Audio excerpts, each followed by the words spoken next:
সুপ্রিয় শিক্ষার্থী বন্ধুরা, আসসালামু আলাইকুম। আমি Mohammad Rasel Khan, assistant teacher of English, Shalima Khatun girls secondary school, Barishal. আজকে তোমাদের মাঝে আবার হাজির হয়েছি নতুন একটি ভিডিও নিয়ে। আজকের ভিডিওর বিষয় হচ্ছে বেসিক গ্রামার। তোমরা যারা গ্রামারে একদম বেসিক লেভেল থেকে অ্যাডভান্স লেভেলে যেতে চাও, মূলত এই ভিডিওটা তাদের জন্যই তৈরি করা হচ্ছে। এবং অনেকেই চাচ্ছ যে একদম শুরু থেকে শুরু করতে। অ্যাডভান্স লেভেলে যেতে হলে তুমি প্রথমে অ্যাডভান্স লেভেলে যেতে পারবে না, তোমাকে আগে বেসিক লেভেল থেকে যে খুঁটিনাটি গ্রামাটিক্যাল বিষয়গুলো আছে সেগুলো তোমাকে জানতে হবে। তো আজকের এই ভিডিওতে আমি গ্রামারের একদম বেসিক লেভেল অর্থাৎ ওয়ার্ড এবং সিলেবাল, সে ওয়ার্ড এবং সিলেবাল দিয়ে শুরু করব। এবং আমার এই ভিডিওটা কয়েকটা পার্টে হবে।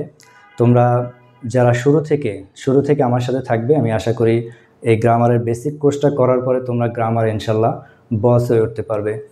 তোমাদেরকে একটা কথা বলে রাখি, সফলতা আসলে একদিনে আসে না এবং সফলতার কোনো শর্টকাট রাস্তা নেই। সফল হতে হলে অবশ্যই পরিশ্রম করতে হবে এবং কষ্ট করতে হবে। তো আমি আজকে একেবারেই বেসিক যে গ্রামারের যে বিষয়টা একেবারেই বেসিক, সেটা হচ্ছে ওয়ার্ড অ্যান্ড সিলেবল। সেই ওয়ার্ড এবং সিলেবল থেকে শুরু করব এবং পর্যায়ক্রমে ধারাবাহিকভাবে আমি আমার এই চ্যানেলে অন্যান্য যে গ্রামাটিক্যাল আইটেমগুলো আছে সেগুলো পর্যায়ক্রমে আপলোড করব।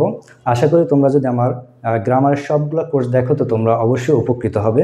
তো চলো বন্ধুরা, আর বেশি কথা না বাড়িয়ে আজকে আমরা চলে যাই আমাদের যে মূল আলোচনা, অর্থাৎ ওয়ার্ড অ্যান্ড সিলেবল। তো প্রথমেই আমরা এখানে জানব যে শব্দ কি। আসলে শব্দ কি সেটা আমরা সংজ্ঞা আকারে এখানে পড়ব। এখানে একটা সংজ্ঞা লেখা আছে, যদি আমরা পড়ি, একাধিক লেটার বা বর্ণ পাশাপাশি বসে একটা অর্থ প্রকাশ করলে, যদি একটা সম্পূর্ণ মনের ভাব প্রকাশ করে, তখন তাকে আমরা কি বলবো?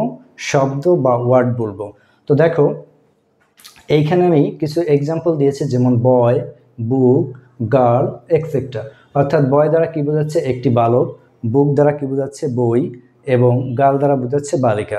অর্থাৎ প্রত্যেকটা শব্দ এখানে অর্থবোধক।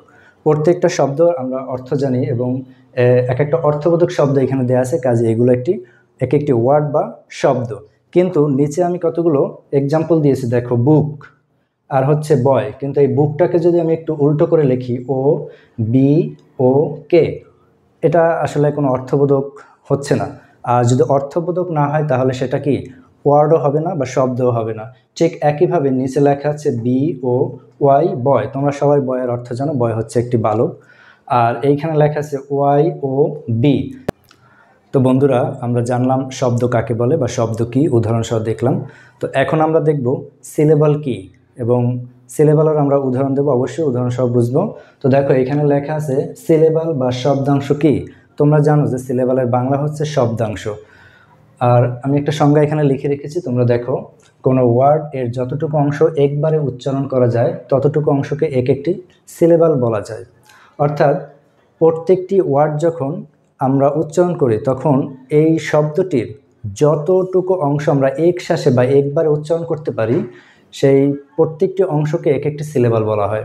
যেমন এইখানে আমি কিছু শব্দ লিখে রেখেছি, দেখো সিস্টার। সিস্টার শব্দটাকে যদি আমি সিলেবলে ভাগ করি তাহলে দেখো SIS, সিস, যোগ টার, TER, টার, অর্থাৎ এখানে দুটি সিলেবল রয়েছে এবং সিস্টার শব্দটিকে আমি দুটি সিলেবল দ্বারা ভাগ করতে পারি। এরপরটা রয়েছে ফাদার, FA যোগ THER, ফাদার, অর্থাৎ ফাদার শব্দটিতেও দুটি সিলেবল রয়েছে। এরপরে শব্দটা দেখো ফার্মার।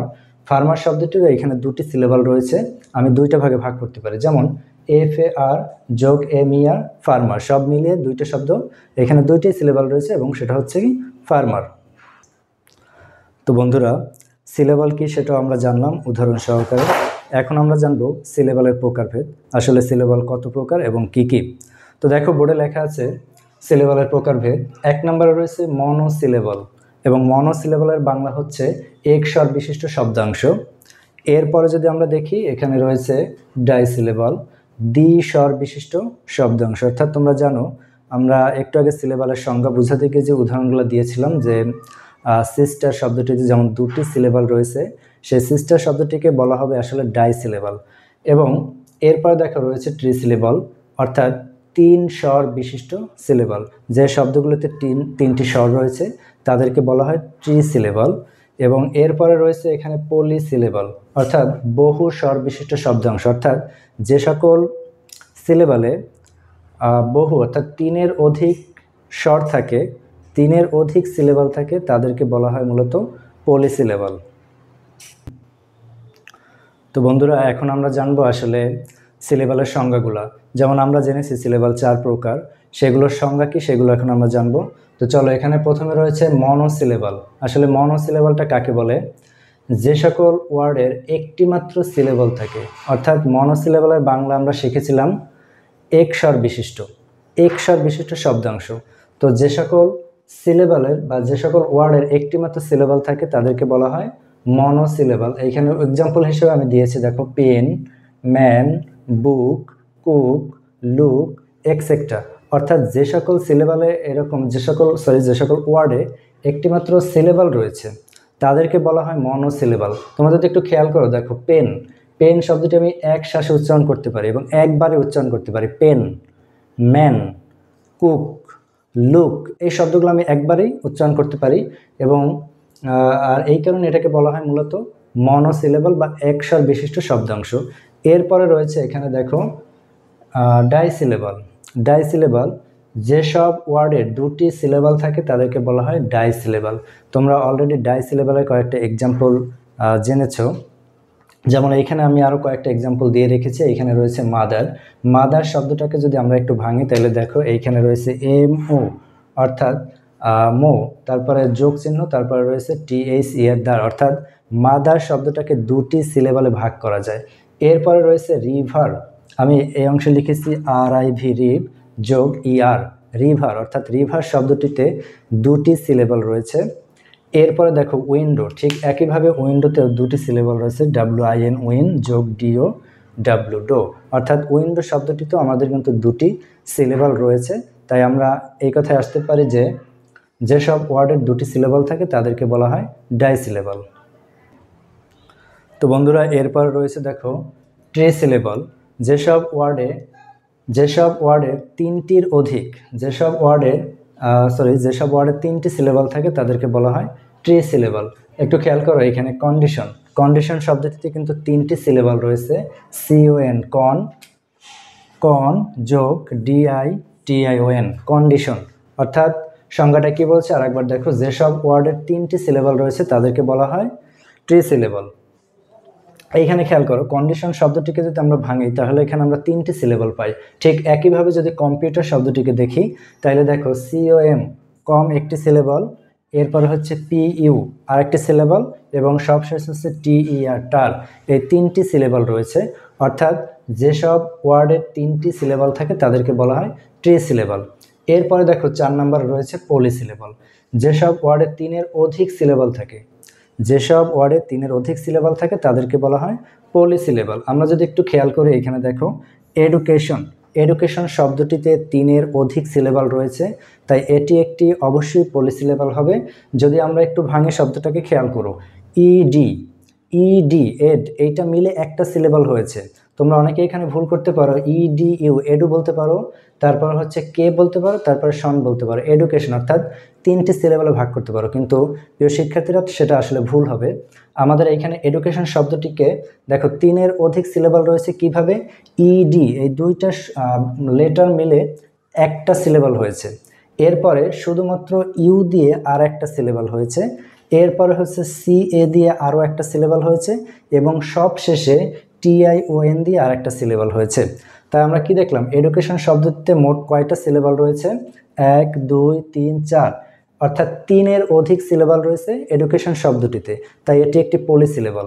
এরপরে দেখো ইউনিভার্সিটি, ঠিক এডুকেশনের মতো একইভাবে ইউনিভার্সিটিতেও তিনের অধিক সিলেবাল রয়েছে, তাই এটি একটি পলিসিলেবাল হবে। যেমন দেখো, শুধুমাত্র ইউ লেটারটা দিয়ে একটি সিলেবাল হয়েছে, এরপরে হচ্ছে NI, নি দিয়ে আরও একটি সিলেবাল, তারপরে হচ্ছে VER, এটা দিয়ে আর একটা সিলেবাল, তারপরে হচ্ছে SI দিয়ে আরেকটি সিলেবাল এবং সবশেষে TY দিয়ে আরও একটি সিলেবাল। তো আমরা যদি একটু খেয়াল করে দেখো, এখানে কতগুলো সিলেবাল রয়েছে, U1, 2, 3, 4, 5, টোটাল 5টি সিলেবাল রয়েছে ইউনিভার্সিটিতে। তো এই শব্দটিকে তোমরা ভুল করে অনেকেই এভাবে করতে পারো, যেমন ইউনি একটি সিলেবাল, ভার একটি সিলেবাল, সিটি একটি সিলেবাল। যদি এভাবে করে থাকে তবে সেটা ভুল হবে, এভাবে করা উচিত হবে না। তো তোমরা একটু এটাকে খেয়াল করবে। দেখো ইউনিভার্সিটি শব্দটিতে আমাদের এখানে একের অধিক অর্থাৎ 3-এর অধিক মানে 5টি সিলেবাল রয়েছে, তাই এটি একটি পলি সিলেবাল। প্রিয় বন্ধুরা, আজকের ভিডিওটা এখানে আমি শেষ করতে চাই। তোমরা কমেন্ট করে জানিও ভিডিওটি কেমন লাগছে। আমি পর্যায়ক্রমে, তোমরা যদি আমার চ্যানেলটি দেখতে থাকো তাহলে এভাবে বেসিক গ্রামারের বাকি যে অংশগুলো আছে সেগুলো আমি পর্যায়ক্রমে আমার চ্যানেলে আমি আপলোড করব। আশা করি তোমরা এর দ্বারা উপকৃত হবে এবং তোমাদের গ্রামারের যে ভীতি আছে সেই ভীতিটাকে দূর করতে পারবে এবং সহজ পদ্ধতিতে আমি একদম সিম্পল ভাষায় তোমাদেরকে গ্রামার শেখানোর চেষ্টা করব ইনশাআল্লাহ।